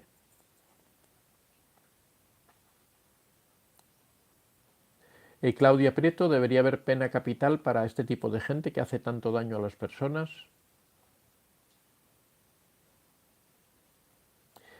Diana Castro, estoy viviendo una pesadilla, aún 4 años de separados y 2 de divorciados. La maldad, la envidia de un ex esposo narcisista es terrible, aún con contacto cero, difaman con mentiras. Efectivamente, cuando el narcisista eres tú quien lo ha abandonado, el narcisista trata de vengarse, difamando, vejando, humillando, busca todos los resortes para tratar de poder hacerte daño, ¿no?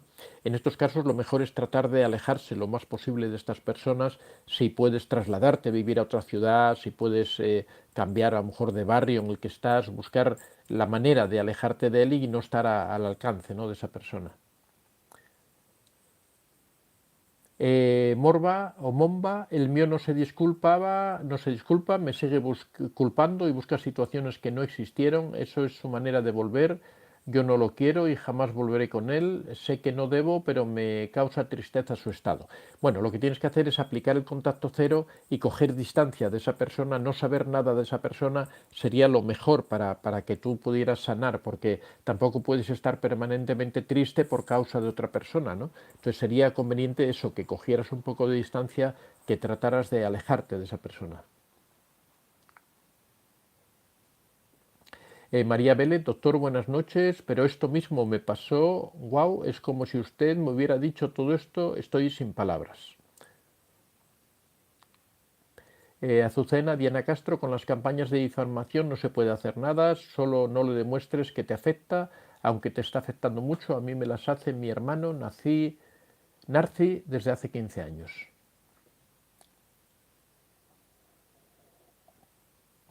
Lorena Soto de Almansa, esa es mi historia, por fin pude ver claro.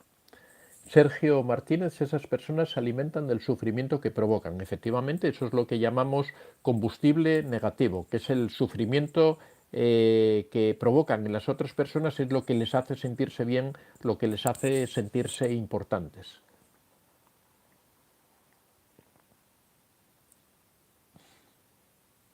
Morba, cuando hablamos, actúa con total indiferencia, él sabe que estoy con otra persona, pero dice de llamarme y me pone a prueba, se está dando golpes de ciego, pero no para. Lo que tienes que hacer, Momba, es alejarte de esta... Momba, ¿no? Sí. Alejarte de esta persona, no tener comunicación con ella, no saber nada de ella, aplicar el contacto cero de una forma estricta. Joana Rocha, por fin a tiempo para verlo en vivo, muchas gracias.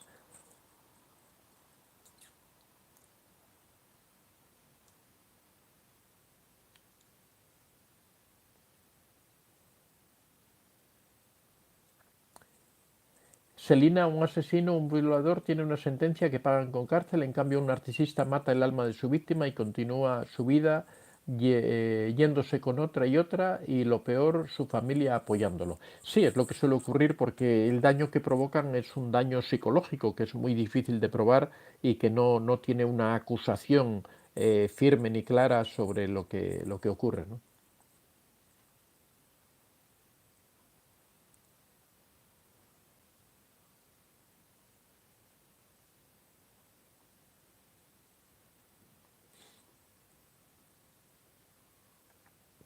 A ver, porque se me acaba de saltar.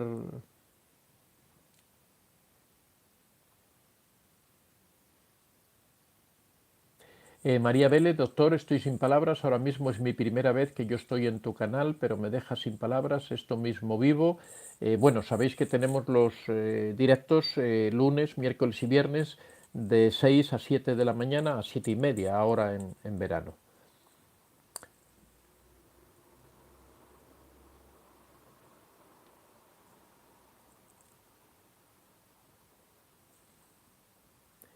María Vélez, son 15 años de matrimonio y a veces no se puede ni hablar a mi esposo. La excusa es que está cansado. Bueno, es el victimismo, ¿no? Se hacen las víctimas para no entrar a discutir lo que está pasando.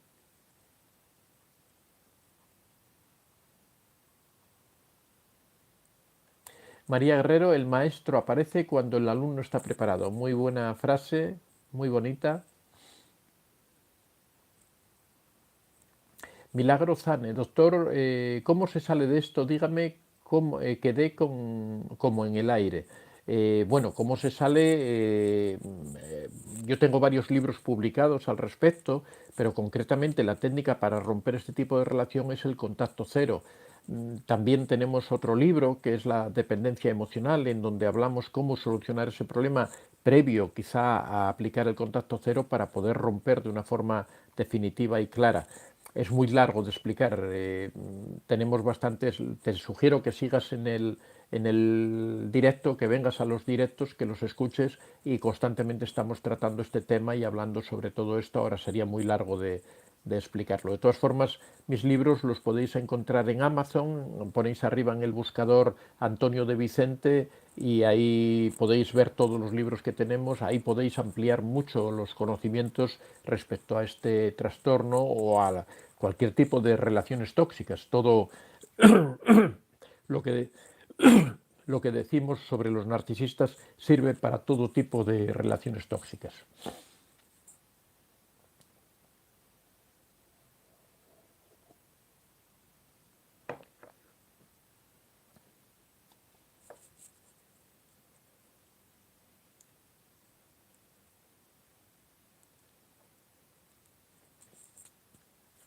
Eh, Sag Martínez, es un proceso, pero el problema es creer que en algún momento fuiste algo importante en su vida cuando en realidad nunca significaste nada.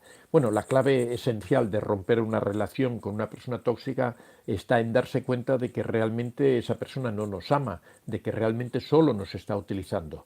La dependencia emocional nos hace creer que ahí realmente existe amor, que existe una vinculación, que existe algo, pero si tú analizas la situación fríamente, si tú llevas un diario emocional donde vas escribiendo todo lo que ocurre, te darás cuenta que esas demostraciones esporádicas de amor que suceden, esos momentos de refuerzo intermitente que ocurren, siempre ocurren cuando el narcisista o la persona tóxica quiere conseguir algo, cuando quiere lograr algo, ahí es cuando saca esa parte maravillosa que la víctima cree que tiene para tratar de reforzar ese enamoramiento, ¿no? Esa dependencia emocional. Cuando la persona es consciente de esa realidad, de que esa persona en el fondo no la ama, que todo es falso, que todo es una gran mentira, ahí es donde empieza el proceso de alejarse de esa persona. Pero si uno no llega a esa conclusión, si uno no entiende que eso realmente no es amor, no puede hacer nada porque siempre va a tratar de mantenerse en esa situación con esa persona a la que ama.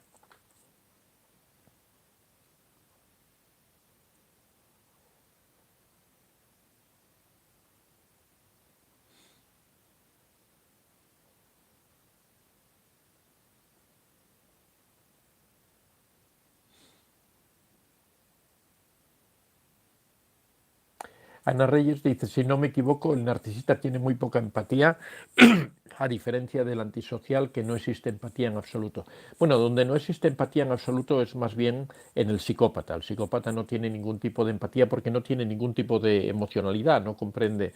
Los sociópatas pueden tener un poco de empatía, depende un poco de la circunstancia y depende del tipo de relaciones. Ya sabéis que la sociopatía normalmente surge en ambientes muy duros, en infancias en la calle, de personas que no han tenido una educación en valores, que no han entendido realmente cómo se entiende la sociedad. Son personas que han aprendido la ley de la calle, han aprendido que triunfa el más fuerte, el que agrede primero, el no confiar en nadie. Esa es la sociopatía, a diferencia del narcisismo, que se basa precisamente en todo lo contrario, en la sobreprotección, en la falta de frustración en el niño, en la falta de enfrentarse a dificultades, en padres sobreprotectores que siempre idolatran al niño, que siempre le ponen unas reglas especiales, que siempre hacen comparaciones exageradas, extremadamente positivas sobre el niño es el mejor de la clase, cuando algo no le va bien es por culpa de sus compañeros,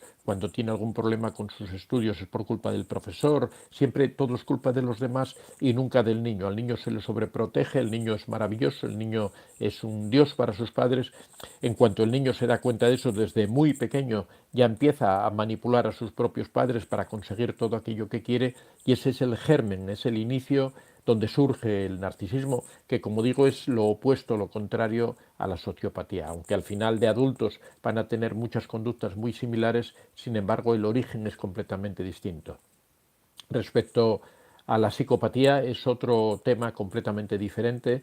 La psicopatía es una condición humana, es algo con lo que se nace, es un problema orgánico lo que provoca la psicopatía, que provoca una frialdad emocional absoluta, de forma que esa persona no se siente responsable de nada de lo que hace, no se siente culpable de nada de lo que hace, no tiene vergüenza por ninguna de sus acciones, puede cometer los crímenes más horrorosos del mundo y eso no le provoca ningún tipo de emoción ni positiva ni negativa, lo único le da una sensación de poder, de dominio, que es lo que hace que la mayoría de los psicópatas o todos los psicópatas sean narcisistas, porque con esa sensación de dominio, de control que tiene sobre las otras personas, le provoca esa sensación, ¿no?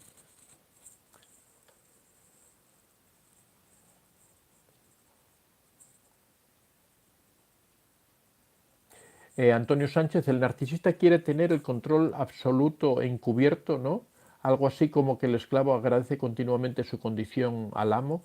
Eh, bueno, en realidad no siempre el control del narcisista es encubierto, muchas veces el control es manifiesto. Ahí depende un poco de qué tipo de narcisista sea, que sea un narcisista grandioso, que sea un narcisista encubierto, y dice que es algo así como que el esclavo agradezca continuamente su condición al amo. Ahí hablaríamos más de, cuando hablamos de esclavitud y de amos, lo que hablamos más es de una especie de indefensión aprendida. El esclavo, por ejemplo, aprende a no defenderse frente al amo, porque llega a la conclusión de que, no, de que es inútil, de que no le sirve de nada. Eso es lo que provoca esa situación. ¿Por qué siempre se ha planteado por qué los esclavos, cuando una plantación, por ejemplo, en la América antigua, una plantación de algodón, había miles de esclavos y solamente había uno, dos o tres capataces en toda la plantación para toda esa cantidad de esclavos, siempre se plantea por qué los esclavos no se rebelaban, por qué los esclavos no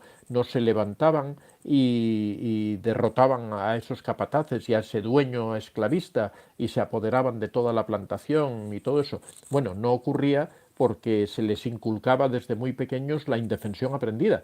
Ellos, igual que los perros que se experimentaba con ellos, se les daban descargas eléctricas y se les premiaba de vez en cuando, de forma que al final el esclavo, a la conclusión a la que llega es que para él es mucho más favorable, o él entiende que es más favorable no hacer nada y poder comer todos los días, que no enfrentarse al amo y poder arriesgarse a tener severos castigos, a pasar hambre, a no tener dónde recurrir. Se le enseña de que puede conseguir la comida cada día sin tener que complicarse la vida en nada, porque se la dan solamente por cumplir con sus obligaciones, de forma que termina asumiendo ese papel, termina renunciando a su libertad, a su independencia, y eso es una forma de indefensión aprendida. Esto ocurre también con las víctimas del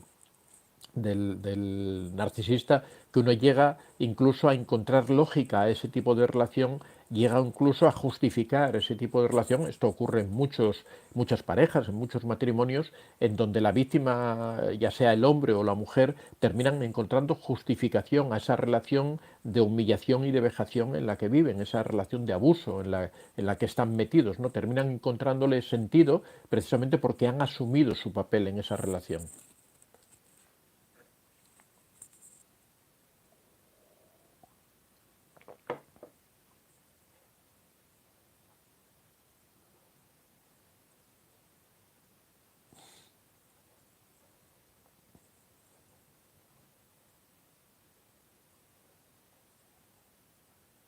Josefina Ordaneta dice, me gustó conocerlo, yo fui víctima de un narcisista. Bueno, lo mismo te digo de antes, tenemos directos lunes, miércoles y viernes de 6 a 7 de la mañana. Francisca, gracias señor Vicente por educar a las próximas generaciones. Lástima que antes no había redes sociales. Es un infierno vivir con un perverso narcisista. No se lo deseo a nadie. Pues Francisca, si no eres feliz en la relación, lo que tienes es que analizar cómo puedes poner punto y final a esa relación, cómo puedes terminar con ese sufrimiento que estás pasando. Hay que pensar que fuera de eso hay una vida, fuera de eso hay la posibilidad de volver a crecer de nuevo. Seguramente tendrás muchos inconvenientes para tomar esa decisión, pero los inconvenientes se pueden ir solucionando. Puedes ir viendo en qué topas, en qué problemas te encuentras para tratar de ir superando esas dificultades, ¿no? Milagros Sene dice, ¿por qué al principio son tan buenos y después son como enemigos? Bueno, en realidad la naturaleza verdadera del narcisista es ser enemigo, no es ser bueno. Lo de ser bueno es la forma de meterse en tu vida. Si tú cuando te llega una persona, esa persona te llegara con malos modos, te llegara ofendiéndote, faltándote al respeto desde el principio, tú lo que haces es automáticamente te alejas de esa persona porque todavía no has creado ningún tipo de dependencia, tú todavía no tienes nada que ver con esa persona. En cambio, cuando esa persona se mete en tu vida de una forma subrepticia, de una forma encubierta, sin que te des cuenta y empieza a crear una dependencia emocional y empieza a hacer que tú lo sientas como parte de tu vida, una vez que ocurre eso, después es muy difícil sacarlo. Por eso el narcisista engaña en esa primera fase, por eso hablamos de esa fase de enamoramiento que lo que hace es una campaña de engaño, de falsificación de su propia personalidad para poder meterse en tu vida.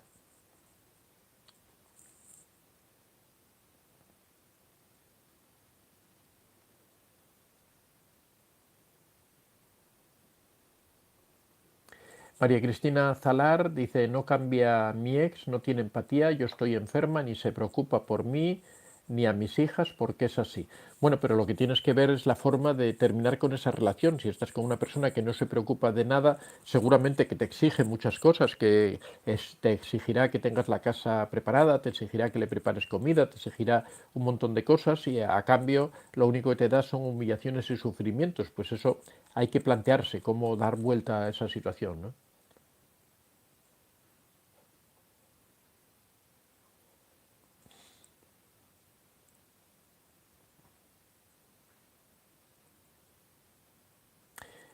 Quitemos el miedo, dice Citalí, América, quitemos el miedo, ellos los narcisistas son inseguros, tienen miedo al rechazo, tienen miedo a no ser perfectos. Bueno, lo que tratamos en este canal es precisamente de eso, de que la gente pierda el miedo a terminar esas relaciones, que decida dar un vuelco, damos las armas, los instrumentos, las técnicas para poder salir de esa situación y apoyamos en la medida de nuestras posibilidades a todas esas personas que deciden dar un giro a su vida y salir de esa relación de abuso, ¿no?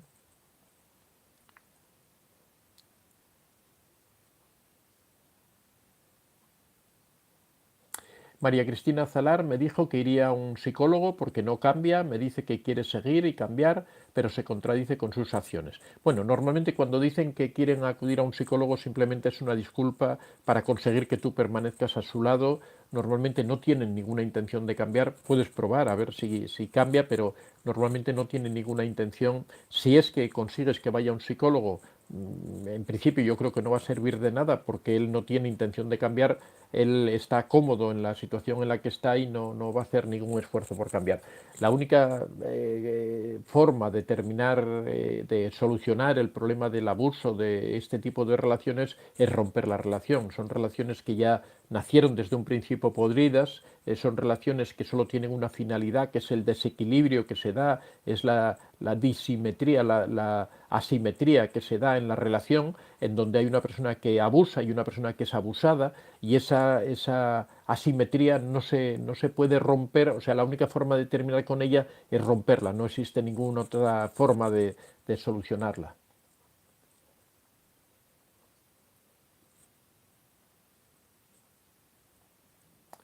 Pamela Sánchez dice, estoy haciendo una investigación sobre el trastorno de estrés postraumático complejo y vi libros relacionados con padres narcisistas provocando este padecimiento a sus hijos. ¿Qué opinas sobre este tema? Sí, es cierto que se da este tipo de estrés postraumático complejo, llega en situaciones, claro, estamos hablando de situaciones extremas, es un trastorno grave el que se sufre y en ese caso se dan situaciones extremas. Sí, la verdad es que es un tema muy interesante sobre el que trabajar y sobre el que estudiar.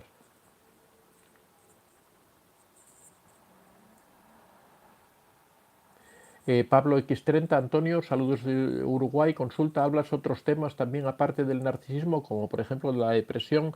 No, o sea, el canal trata sobre relaciones tóxicas. En mi canal hay vídeos sobre la depresión. Cuando empezamos tratábamos temas de psicología en general, pero desde ya hace bastantes años nos hemos especializado, centrado en temas de relaciones tóxicas, ¿no? Por lo cual la esencia del canal, o del directo al menos, es de relaciones tóxicas. A veces se cita la depresión u otro tipo de trastornos porque, bueno, a veces se dan junto con las relaciones tóxicas, ¿no?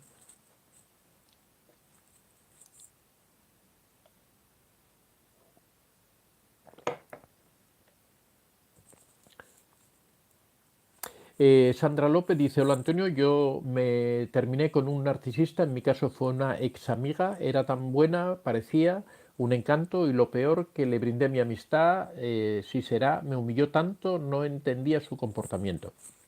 Bueno, el narcisismo, lo hemos dicho en muchas ocasiones, no solo se da en las relaciones de pareja, sino que se da en las relaciones de amistad, se da en las relaciones laborales, se da en muchos ámbitos de la vida diferentes, se produce el narcisismo, ¿no? Patricio Rubino, buenas noches, Antonio, o buenas, Antonio, ¿cómo diferenciar a un narcisista de una persona tóxica neurótica? Bueno, el neuroticismo es una forma de toxicidad, sobre todo cuando se lleva a su extremo, ¿no?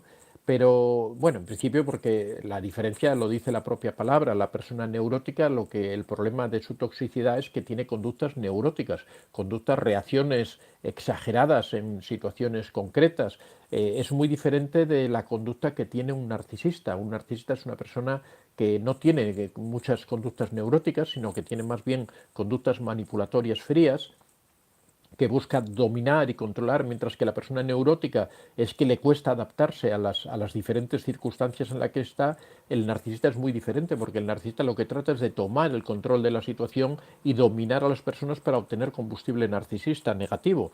En el caso de la persona neurótica no pretende conseguir ningún tipo de combustible negativo, ni pretende hacer sufrir a otras personas. Simplemente las personas sufren por el carácter que él tiene, pero no porque tenga la intención de hacer daño. En el caso del narcisista sí existe esa intención de hacer daño, sí existe esa intención de hacer sufrir. De todas formas, lo que yo siempre digo es que cuando uno está con una persona con la que no está feliz, con la que no está a gusto, bueno, en el caso del neurótico es diferente, porque el neurótico es un problema que, si se trata psicológicamente, si se va a terapia, tiene solución, no es el mismo caso que el de una relación tóxica, ¿no? Entonces ahí lo mejor sería, en todo caso, acudir a un psicólogo y tratar de ponerlo, cuando tenemos la idea de que puede ser una conducta neurótica, lo mejor es acudir a un psicólogo, porque si la persona neurótica quiere solucionar sus problemas, y sí puede solucionarlos, ¿no?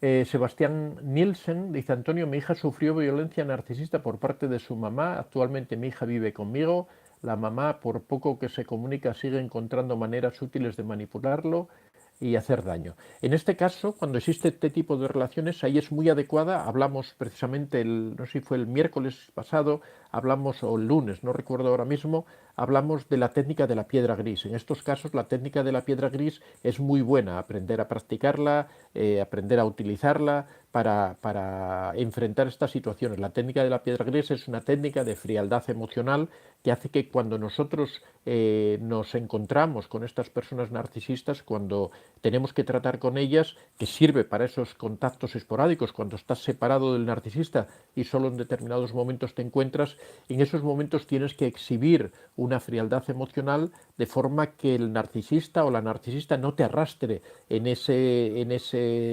esa montaña rusa emocional, en ese sube y baja, en esa provocación constante que suelen hacer para tratar de hacer daño, para buscar los puntos débiles. Lo que se hace es mantener una distancia, no entrar en el juego de ellos, no entrar en las discusiones, a pesar de que te insulten, de que te ofendan, ser, como dice la técnica, ser como una piedra, o sea, no sentir ni padecer. A mí nada me hace daño, nada, me puedes decir lo que tú quieras, me puedes insultar, me puedes ofender, que no te voy a responder, no voy a entrar en esa. Si es que tengo que hablar contigo, en el momento en que tú levantes la voz, en el momento que tú digas algo que yo no estoy dispuesto a aceptar, simplemente corto la comunicación, digo, se acabó la discusión, se acabó la conversación, no voy a hablar en estas condiciones. Esto es muy útil, por ejemplo, cuando hablas con una persona que habitualmente es intimidatoria, que habitualmente levanta la voz, que habitualmente habla a gritos para tratar de intimidar a las personas, pues simplemente en el momento que empieza a levantar el tono de voz, automáticamente se corta la comunicación, se dice, mira, no voy a hablar contigo, no voy a seguir hablando contigo. La persona, por supuesto, gritará y dirá, pero es que no me haces caso, es que tal, es que cual, y empezará a argumentar todas sus razones, simplemente te quedas callado y tú dices, mira, en estas condiciones yo no hablo. Si no hablamos normal, como personas civilizadas, yo no voy a hablar. Y ya está, no hay por qué dar más explicaciones. Bueno, esto forma parte de todo lo que es la técnica de la piedra gris, ¿no? La técnica de la piedra gris, tenemos un libro sobre ello, sabéis que mis libros están en Amazon, ponéis en el buscador arriba Antonio de Vicente y ahí os lleva a la página donde están todos mis libros y ahí podéis ver todo lo que ahora mismo me parece que son 12 libros, ahora pronto en unos 15 días va a salir un nuevo libro, ya os anuncio porque va a ser un libro muy muy interesante que se va a titular La conducta sexual de los narcisistas. No vamos a hablar solamente del sexo en la cama de los narcisistas, sino cómo utilizan, cuando hablamos de psicología inversa hoy, vamos a ver cómo utilizan el sexo en muchas situaciones diferentes, en muchas circunstancias diferentes, con muchas finalidades diferentes. Si lo analizamos todo, analizamos toda la conducta sexual del narcisista desde esa perspectiva en las diferentes fases del ciclo de abuso narcisista, vamos a ver también la fase del enamoramiento, cómo utilizan el sexo para enamorar y después cómo lo utilizan para castigar, para dominar, para controlar la situación. Así que va a ser un libro muy, muy interesante.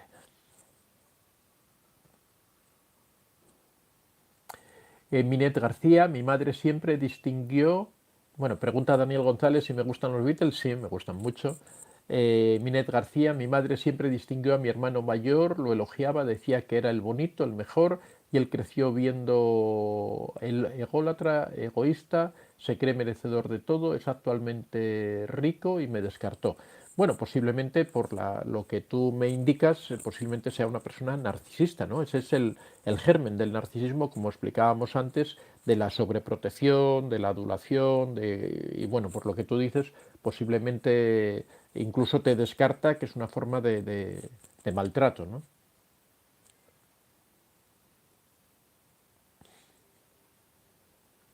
Renato Rastel dice, ¿cómo hacer para que no nos cree ansiedad el narcisista? Sería no creerle, tratar de no seguir el juego.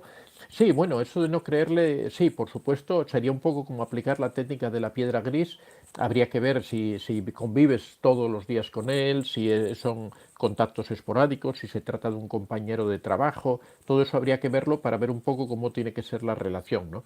Si es un contacto esporádico que tú obligatoriamente debes mantener, pues ahí deberías aplicar la técnica de la piedra gris. Si es una relación permanente de todos los días, de tu pareja, una persona con la que tienes una relación muy estrecha, yo en este caso lo que te diría es que debes romper esa relación, debes aplicar el contacto cero y terminar esa relación, porque las relaciones con los narcisistas son relaciones muy dañinas, son relaciones que provocan un daño terrible en las personas, que destruyen a las personas, por lo tanto lo mejor es alejarse de esas situaciones.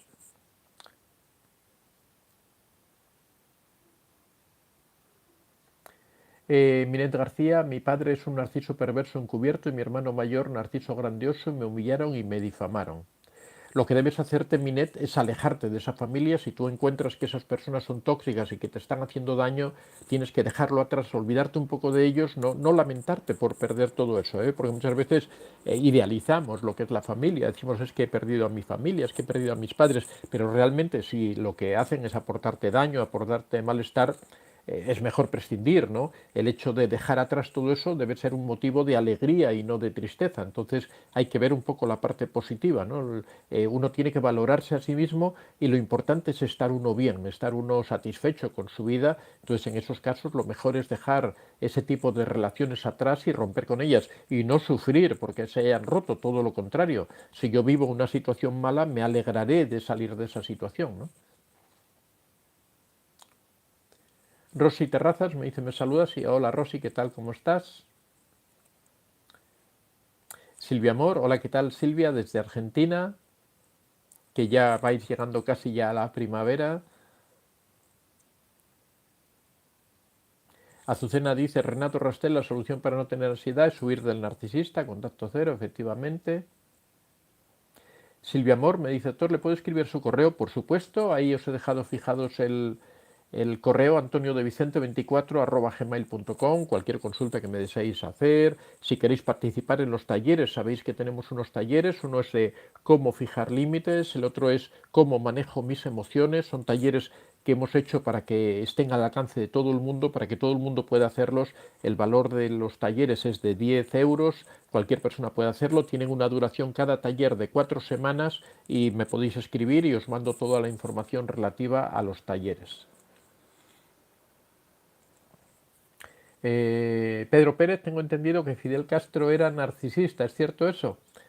Es posible, no, no lo sé, no, es un personaje que no he estudiado, no es un personaje de mi agrado tampoco, pero es muy posible que sea los grandes políticos, Maduro, todo esto es lo más probable es que sean personas narcisistas, ¿no? Sandra López, gracias Antonio desde Uruguay. Patricio Rubio, ¿cómo transista un narcisista los duelos de sus familiares más cercanos? Bueno, el narcisista en general no sufre por todo esto, no tiene un sentimiento, no tiene una empatía, no tiene un sentimiento por las personas. Para el narcisista lo importante es el mismo. Otra cosa es lo que aparente, porque muchas veces los narcisistas ya hemos dicho que tienen una vida actuada, decimos que no tienen empatía, pero sí utilizan un tipo de empatía que llamamos empatía instrumental, que también se puede llamar empatía oscura, que consiste en simular la empatía que no tienen, ¿no? En darse cuenta cómo otras personas viven los duelos e imitarlos, ¿no? Pero en realidad el narcisista, a él solo le interesa a él. El hecho de que incluso un padre, una madre, un hermano se muera, para él realmente carece de importancia, solo en cuanto a él le afecte. Claro, si el hecho de que se muera le afecta porque le perjudican su vida o le benefician su vida, pues ahí manifestará una cierta alegría o un cierto desazón, ¿no? Pero nada más, no va mucho más allá la, Eh, Ana Ximena Burgos dice, inicié contacto cero con mi madre hace un año y siento un tremendo aislamiento.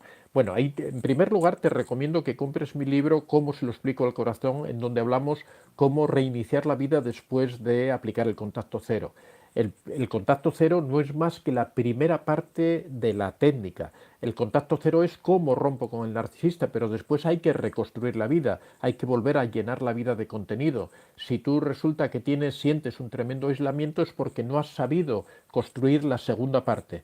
La segunda parte es reintegrarse, reinsertarse en la sociedad, volver a vivir, volver a hacer amigos, volver a tener relaciones. Eso se hace pues con una serie de técnicas, por supuesto. Lo primero es adoptar una actitud proactiva, una actitud positiva y empezar a hacer cambios en tu vida, buscar qué cosas son las que te ilusionaban antes cuando eras joven, qué sueños tenías, qué cosas te gustaría hacer, no sé, te gustaría aprender determinada profesión, te gustaría aprender idiomas, te gustaría viajar, te gustaría dedicarte a la música, a las artes, lo que sea, hacer deporte, conocer más gente, acudir a un gimnasio. Hay que pensar en todo ese tipo de cosas y qué cosas pueden provocar que nos reintegremos en la sociedad, qué cosas pueden provocar que de nuevo yo pueda tener ilusión y pueda disfrutar de nuevas cosas. En la medida en que nos vayamos metiendo en todo ese tipo de actividades, que vayamos buscando esas cosas que nos apasionan, que entendamos cuál es nuestro propósito de vida, que tengamos un camino, una dirección, un rumbo al que seguir en nuestra vida, en la medida que todo eso ocurra, nos vamos a ir alejando, olvidando del narcisista, dejándolo atrás. Nunca vamos a poder olvidarlo definitivamente porque es algo que nos marca de por vida, ¿no? Pero sí podemos orientar nuestra vida, sí podemos disfrutar de nuestra vida, podemos ser felices con nuestra vida. Pero para eso, ya digo, es necesario que nosotros seamos proactivos en ese camino de reconstruirla. El sistema es muy sencillo, es muy fácil de hacer. Lo único es que hay que ir dando paso tras paso. Hay que empezar poco a poco a ir a esos sitios donde nos relacionamos con otras personas, donde construimos eso que queremos hacer. Si a ti te gusta el arte, por ejemplo, si te gusta la música o te gusta el deporte, pues lo primero es acudir a esos sitios en donde ya sea una academia de arte, ya sea un centro deportivo, ya sea un gimnasio, ya sea por ejemplo, una formación profesional porque quiero dedicarme a determinada actividad. En la medida en que nos vamos reintegrando, cuando nosotros, por ejemplo, decidimos, vamos a suponer que toda mi ilusión, vamos a poner de una mujer ha sido ser médica o ser enfermera o ser lo que quieras, pues vamos a ver que fuera a ser enfermera, pues lo primero que tienes que hacer es buscar la manera de formarte como enfermera, acudir a un centro, ahí vas a conocer a gente, vas a empezar a relacionarte, gente que va a compartir cosas contigo, porque tienen algunas aficiones en común, porque les gustan las mismas cosas, por eso están ahí,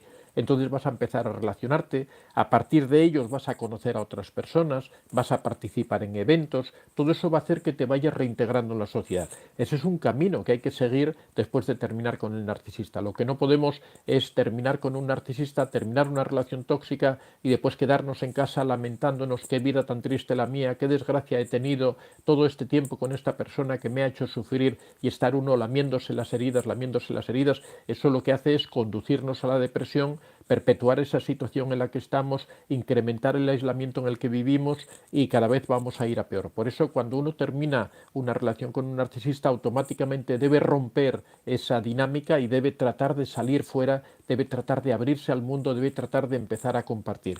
A pesar de que uno se sienta dolido, a pesar de que uno se sienta mal, que uno sienta rabia, que uno sienta coraje, que uno todas esas sensaciones que quedan después de una experiencia de este tipo.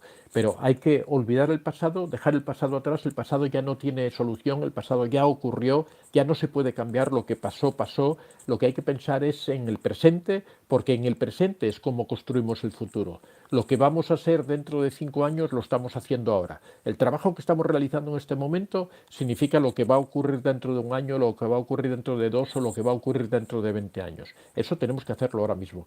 Por eso hay que tomar una actitud proactiva, hay que ponerse a trabajar. Si yo quiero ser escritor de libros, lo primero que tengo que hacer es empezar a escribir. O sea, no puedo estar imaginándome la historia en la cabeza y nunca llevarla a la realidad. Si yo quiero escribir un libro, pues en algún momento tendré que sentarme a hacer un esquema y decir, pues el libro va a tratar sobre esto y vamos a escribir la primera página y a partir de ahí vamos a ver cómo se van desarrollando los acontecimientos. Ya digo que todo esto está resumido o explicado mejor en mi libro Cómo se lo explico al corazón, en donde hablamos precisamente de cómo reiniciar la vida después de un narcisista, cómo es el proceso de duelo, porque también en muchas ocasiones es necesario hacer un proceso de duelo para poder librarnos de esa experiencia pasada.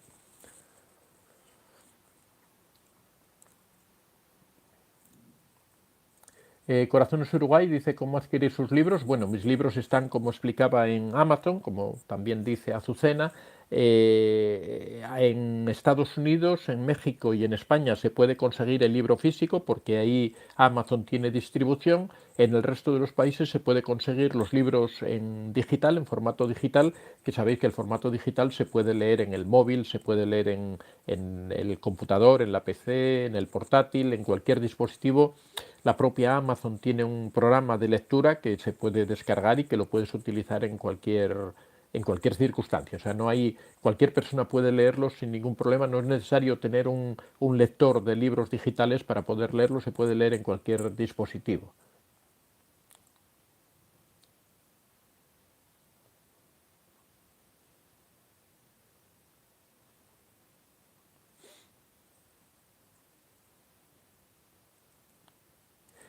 Manuel Calmón dice, mañana voy a mi primera consulta psicológica, fui víctima de mi pareja narcisista, ¿le puedo plantear a mi terapeuta que yo me di cuenta de mi pareja es narcisista o lo dejo que la doctora lo descubra? No, yo creo que hay que explicarle todo a la doctora, no, los psicólogos no son adivinos, no, no cuantos más detalles le des, cuanto mejor le describas la situación, pues más facilitas su tarea, ¿no? Lo que se trata es de ser lo más productivos, aparte de que ya sabéis que cuando uno va a la consulta psicológica tiene un tiempo limitado en donde tiene que tratar de explicar y de sacar el mayor rendimiento posible al tiempo. Entonces, cuantos más detalles, cuantas más explicaciones, incluso a veces los detalles que creemos que no son importantes, a veces tienen mucha importancia. Así que lo mejor es explicar todo al terapeuta, explicarle toda la situación en la que estás y él, cuanta más información tenga, más te va a poder ayudar y mejor va a poder comprender la situación. Ana Ximena Burgos, me da miedo conocer más personas y que sepan que no tengo relación con mi madre, siento que me juzgarán, por eso vivo bajo una piedra. No, en primer lugar, no tienes por qué explicar a nadie que si tienes o no tienes relación con tu madre, no tienes por qué dar explicaciones, o sea, no sé, te preguntan, ¿ves a tu madre? No, últimamente no la veo mucho, ya está, no hay por qué explicar. Uno da la información sobre sí mismo que quiere, no tiene por qué, la gente no tiene por qué conocer tus intimidades, y de todas formas, si no tienes relación con tu madre, pues puedes decirle, no, estamos distanciados y punto. La gente comprende, y cuando no lo comprende, para eso están las técnicas para poner límites. Cuando una persona trata de indagar en tu vida privada sobre información que tú no quieres facilitar, pues simplemente hay que decirle, no, mira, de eso no quiero hablar, o sea, ese tema no me gusta hablarlo, ya está. Si insiste, pues decirle, oye, mira, te lo he dicho, no quiero hablar de ese tema, es un tema que no me gusta hablar, ya está. No tienes ni por qué dar explicaciones, ni por qué decir ni de tu madre, ni por qué quieres hablar de un tema o de otro tema. Eso es lo que vemos, por ejemplo, en el taller de cómo poner límites, hablamos precisamente de esas técnicas, cómo poder decir que no, cómo poder decirle a una persona que no se meta en tu vida, cómo poder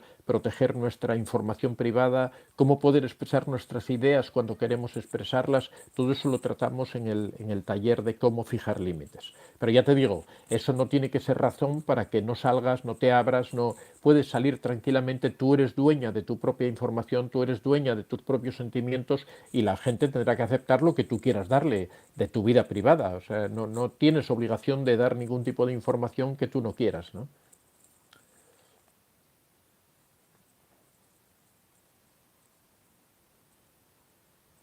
Joana Rocha, ¿cómo aplicar la piedra gris con un ex que es narcisista si hay hijos de por medio? Precisamente la técnica de la piedra gris está hecha expresamente para ese tipo de situaciones en los que tienes que relacionarte con un ex que tienes hijos, que estás obligada a compartir o hablar con él en determinados momentos. Precisamente en esos momentos es cuando la piedra gris es más indicada, es para esos motivos, ¿no? Hay que bueno, brevemente respecto a eso, me imagino que te refieres a cómo intercambias opiniones con el narcisista sin caer en, pues hay que llevar las ideas muy claras, tener muy claro qué es lo que tú en esos encuentros, supongo que te refieres a esos encuentros puntuales que tienes con tu ex para conversar sobre cosas relativas a los hijos.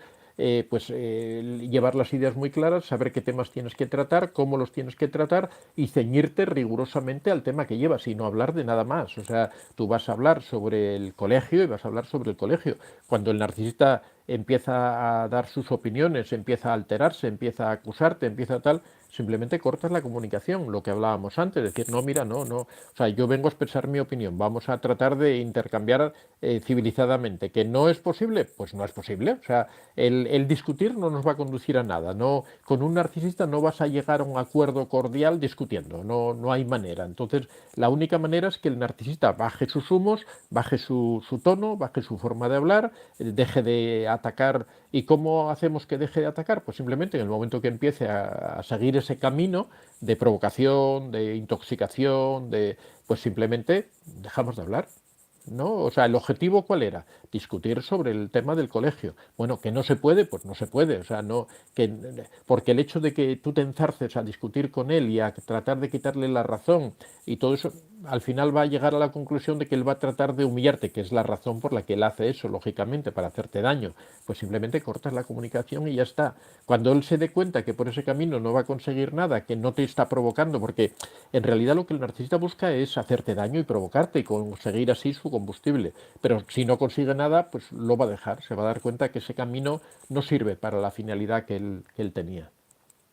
De todas formas, tienes mi libro, Cómo aplicar la piedra gris, o el libro de la técnica de la piedra gris, en Amazon, y si quieres puedes leerlo y ampliar conocimientos al respecto. Que por supuesto está mucho mejor explicado de lo que yo lo explico aquí ahora.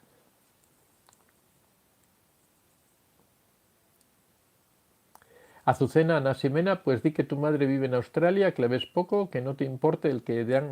Bueno, muy buena idea. Bueno, es una disculpa, exactamente. Simplemente decir eso, es que no nos vemos, ya está. Es que mi vida es muy agitada, muy loca y no tengo tiempo, ¿no?